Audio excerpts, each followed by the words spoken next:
Como ustedes no entienden el catalán, les voy a traducir al castellano. Que dice Josep que el acto no puede continuar.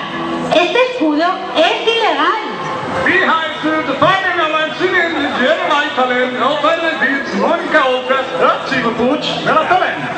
Según el ilustre Pere María y la Generalitat, este escudo no está homologat. Banda de peperos, que el escudo es ilegal, lo sabe el mundo entero. Danke, bitte. Antes de decidir si el escudo es ilegal, ¿por qué no le dejamos cantar? Deixeu-lo cantar, que cante el escudo.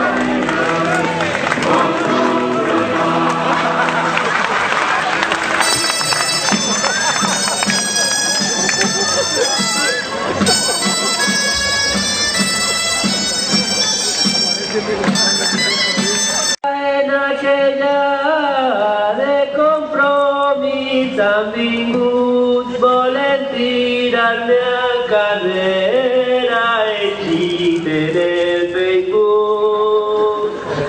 No som de